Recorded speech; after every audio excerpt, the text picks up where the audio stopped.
সবাইকে স্বাগত জানাচ্ছি গ্লোবাল ভিউজে। আপনাদের সঙ্গে আছি আমি সুস্মিতা দাস। কুয়েত আন্তর্জাতিক বিমানবন্দরে ইরানের ড্রোন ও ক্ষেপণাস্ত্র হামলায় বড় ধরনের ক্ষয়ক্ষতি এবং কয়েকজন আহত হওয়ার খবর পাওয়া গেছে। কুয়েতের সামরিক বাহিনী এ তথ্য নিশ্চিত করেছে। কুয়েতের রাষ্ট্রীয় সংবাদ সংস্থা কুয়েত নিউজ এজেন্সির বরাতে জানা গেছে, উদ্ভূত পরিস্থিতিতে পরবর্তী নির্দেশ না দেওয়া পর্যন্ত বিমানবন্দরের সব ধরনের বিমান চলাচল স্থগিত করেছে কুয়েতের বেসামরিক বিমান চলাচল কর্তৃপক্ষ। একই সঙ্গে আগত ফ্লাইটগুলোকে বিকল্প বিমানবন্দরগুলোতে অবতরণ করার নির্দেশ দেওয়া হয়েছে। কুয়েতের বেসামরিক বিমান চলাচল কর্তৃপক্ষ আরও জানিয়েছে, ইরানের এই হামলায় আন্তর্জাতিক বিমানবন্দরটির টার্মিনাল 1 ভবন ক্ষতিগ্রস্ত হয়েছে। এদিকে ইরানের প্রেসিডেন্ট মাসুদ পেজিশকিয়ান পদত্যাগপত্র জমা দিয়েছেন বলে আন্তর্জাতিক গণমাধ্যমে ব্যাপক আলোচনা শুরু হয়েছে। মার্কিন সংবাদ মাধ্যম ফক্স নিউজের লাইভ অনুষ্ঠানে প্রচারিত এক প্রতিবেদনে দাবি করা হয়, পেজিশকিয়ান দেশটির সর্বোচ্চ নেতার কার্যালয়ে আনুষ্ঠানিকভাবে পদত্যাগপত্র জমা দিয়েছেন। প্রতিবেদনে বলা হয়, প্রেসিডেন্ট তার চিঠিতে অভিযোগ করেছেন যে ইরানের গুরুত্বপূর্ণ রাষ্ট্রীয় সিদ্ধান্ত গ্রহণ প্রক্রিয়া থেকে সরকার কার্যত বিচ্ছিন্ন হয়ে পড়েছে এবং ইসলামিক রেভলিউশনারি গার্ড কোর IRGCর প্রভাবশালী অংশ বিভিন্ন গুরুত্বপূর্ণ বিষয়ের নিয়ন্ত্রণ গ্রহণ করেছে। এর ফলে তিনি সংবিধান অনুযায়ী নিজের দায়িত্ব যথাযথভাবে পালন করতে পারছেন না বলে উল্লেখ করেছেন বলে প্রতিবেদনে দাবি করা হয়েছে। তবে এ বিষয়ে এখনও ইরান সরকারের পক্ষ থেকে আনুষ্ঠানিক কোনো নিশ্চিত ঘোষণা আসেনি, বরং সরকারি ঘনিষ্ঠ সূত্র ও কর্মকর্তারা পদত্যাগের খবরকে ভিত্তিহীন বলে প্রত্যাখ্যান করেছেন।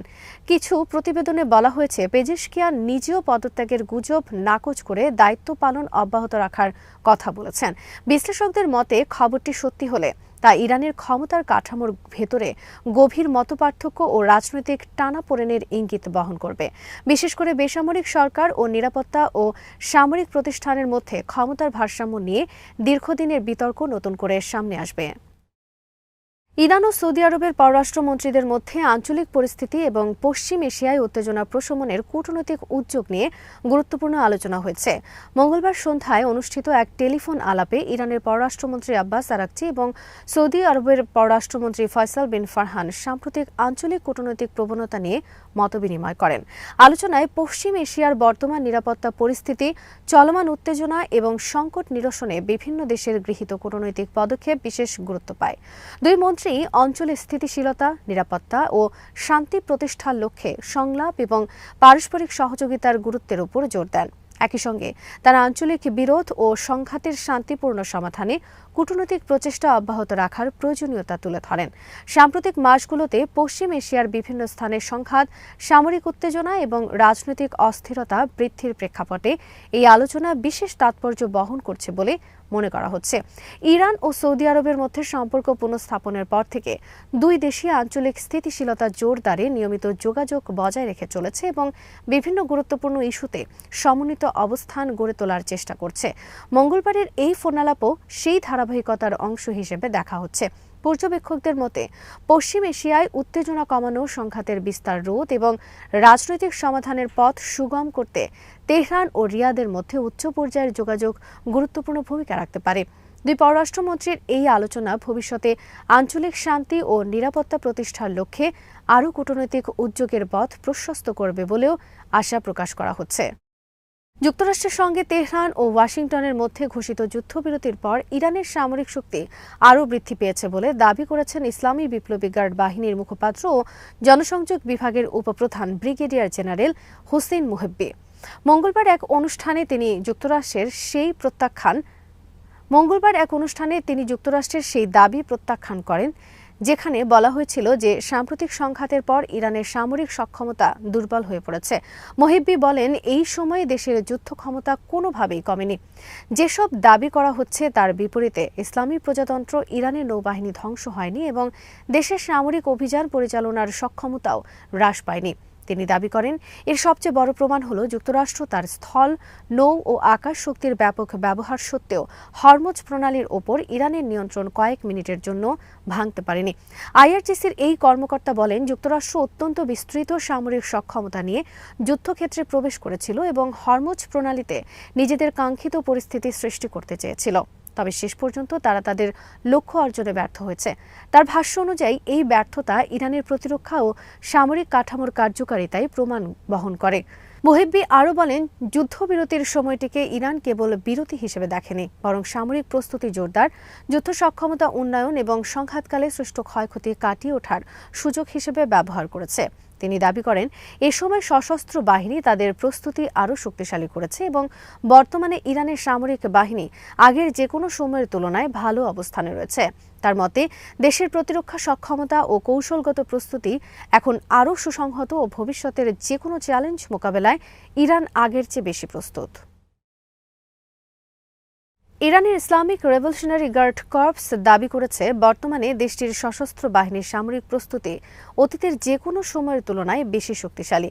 বাহিনীটির মুখপাত্র সারদার মোহেব্বি বলেছেন, যুক্তরাষ্ট্র ও ইসরায়েলের সঙ্গে আবারও যুদ্ধ শুরু হলে তেহরান ভিন্ন ধরনের অস্ত্র ও কৌশল ব্যবহার করবে। আধা সরকারি সংবাদ সংস্থা তাসনিমে প্রকাশিত এক বিবৃতিতে তিনি বলেন, ইরানের সামরিক সক্ষমতা আগের চেয়ে আরও বৃদ্ধি পেয়েছে এবং যে কোনো সম্ভাব্য পরিস্থিতি মোকাবেলায় দেশটি সম্পূর্ণ প্রস্তুত। মোহেব্বির দাবি, সাম্প্রতিক সংঘাতে যুক্তরাষ্ট্র স্থল, নৌ ও আকাশপথে তাদের ব্যাপক সামরিক শক্তি ব্যবহার করলেও কয়েক মিনিটের জন্য হরমুজ প্রণালীর ওপর ইরানের নিয়ন্ত্রণ সরাতে পারেনি। তিনি বলেন, এটি প্রমাণ করে যে ওয়াশিংটন তার কৌশলগত লক্ষ্য অর্জনে ব্যর্থ হয়েছে। আইআরজিসি মুখপাত্র আরও জানান, সর্বশেষ সংঘাতের সময় হরমুজ প্রণালীকে কেন্দ্র করে যুক্তরাষ্ট্রের পরিকল্পনা সফল হয়নি এবং ইরান তার প্রতিরক্ষা ও প্রতিরোধ সক্ষমতা ধরে রাখতে সক্ষম হয়েছে। উল্লেখ্য, ফেব্রুয়ারিতে যুক্তরাষ্ট্র ও ইসরায়েল ইরানের বিরুদ্ধে সামরিক হামলা চালানোর পর মধ্যপ্রাচ্যে উত্তেজনা ব্যাপকভাবে বৃদ্ধি পায়। এর জবাবে তেহরান ইসরায়েল ও উপসাগরীয় অঞ্চলে যুক্তরাষ্ট্রের মিত্রদের লক্ষ্য করে পাল্টা হামলা চালায় এবং গুরুত্বপূর্ণ হরমুজ প্রণালী বন্ধ করে দেয়।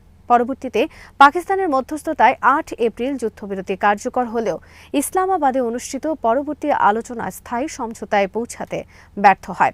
তবে সংকট নিরসনে কূটনৈতিক প্রচেষ্টা এখনও অব্যাহত রয়েছে। এই পরিস্থিতির মধ্যেই আইআরজিসির নতুন বক্তব্য মধ্যপ্রাচ্যের নিরাপত্তা পরিস্থিতি ও আঞ্চলিক উত্তেজনা নিয়ে নতুন করে উদ্বেগ সৃষ্টি করেছে। বাংলাদেশ ইনকিলাব মঞ্চের মুখপাত্র শহীদ ওসমান হাদী হত্যাকাণ্ড নিয়ে পশ্চিমবঙ্গের মুখ্যমন্ত্রী মমতা ব্যানার্জির বিস্ফোরক মন্তব্যে নতুন বিতর্কের জন্ম দিয়েছে।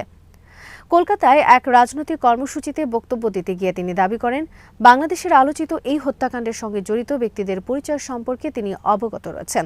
তবে পরিস্থিতি আরও জটিল হয়ে উঠতে পারে বিবেচনায় তিনি তাদের নাম প্রকাশ করছেন না। মমতার ভাষ্য অনুযায়ী, হত্যাকাণ্ডের সঙ্গে সংশ্লিষ্ট কয়েকজন সন্দেহভাজন ব্যক্তি মেঘালয় সীমান্ত হয়ে পশ্চিমবঙ্গে প্রবেশ করলে পশ্চিমবঙ্গ পুলিশের স্পেশাল টাস্ক ফোর্স তাদের আটক করে। তিনি আরও অভিযোগ করেন, পরে ভারতের কেন্দ্রীয় স্বরাষ্ট্রমন্ত্রী অমিত শাহ তাদের সঙ্গে যোগাযোগ করে বিষয়টি প্রকাশ্যে না আনার অনুরোধ করেন। বক্তব্যে মমতা বলেন, তিনি জানেন কারা এই হত্যাকাণ্ড ঘটিয়েছে এবং কারা এর পেছনে রয়েছেন, কিন্তু বাংলাদেশের স্বার্থ এবং আঞ্চলিক স্থিতিশীলতার কথা বিবেচনা করেই তিনি সেই নামগুলো প্রকাশ করছেন না। তার এই মন্তব্য দ্রুত রাজনৈতিক অঙ্গন ও সামাজিক যোগাযোগ মাধ্যমে ব্যাপক আলোচনার জন্ম দিয়েছে। এদিকে ওসমান হাদী হত্যা মামলার তদন্ত এখনও চলমান রয়েছে। ভারতীয় কর্তৃপক্ষের তথ্য অনুযায়ী, মামলার প্রধান 2 সন্দেহভাজনকে পশ্চিমবঙ্গের সীমান্তবর্তী এলাকা থেকে গ্রেফতার করা হয়েছিল এবং এই বিষয়ে বাংলাদেশও প্রয়োজনীয় কূটনৈতিক পদক্ষেপ গ্রহণ করেছে। তবে মমতা বন্দ্যোপাধ্যায়ের বক্তব্যের বিষয়ে এখন পর্যন্ত ভারতের কেন্দ্রীয় সরকারের পক্ষ থেকে কোনো আনুষ্ঠানিক প্রতিক্রিয়া পাওয়া যায়নি। বিশ্লেষকদের মতে, তার এই দাবি নতুন করে হত্যাকাণ্ডটির তদন্ত, সম্ভাব্য আন্তর্জাতিক যোগাযোগ এবং বাংলাদেশ ভারত সম্পর্কের বিভিন্ন দিক নিয়ে প্রশ্ন উত্থাপন করেছে। ফলে ওসমান হাদী হত্যাকাণ্ড ঘিরে রাজনৈতিক ও কূটনৈতিক আলোচনা আরও জোরালো হওয়ার সম্ভাবনা দেখা দিয়েছে। মিয়ানমারের প্রেসিডেন্ট মিন অং হ্লাইং 5 দিনের সফরে ভারতে গেছেন। সেখানে তিনি ভারতের প্রধানমন্ত্রী নরেন্দ্র মোদীর সঙ্গে বৈঠক করেন। তাদের আলোচনায় গুরুত্ব পায় ব্যবসা বাণিজ্য, যোগাযোগ, সীমান্ত নিরাপত্তা এবং প্রতিরক্ষার মতো বিষয়গুলো। এবছরের শুরুতে প্রেসিডেন্ট হওয়ার পর এটি মিন অং হ্লাইংয়ের প্রথম বিদেশ সফর। 2021 সালে সেনা অভ্যুত্থানের পর মিয়ানমারে 5 বছর ধরে গৃহযুদ্ধ চলেছে। এরপর একটি বিতর্কিত নির্বাচনের মাধ্যমে সেনা সমর্থিত সরকার ক্ষমতায় আসে। তাই আঞ্চলিক পরাশক্তিগুলো এই সরকারের সঙ্গে কেমন সম্পর্ক রাখতে চায় তা বোঝার জন্য সবাই এই সফরের দিকে তীক্ষ্ণ নজর রাখছে। মিয়ানমার ও ভারতের মধ্যে 1643 কিলোমিটারের সীমান্ত রয়েছে। তাই এক দেশে কিছু ঘটলে অন্য দেশেও তার প্রভাব পড়ে। বিশেষ করে ভারতের উত্তর পূর্বাঞ্চলে এর প্রভাব বেশি দেখা যায়।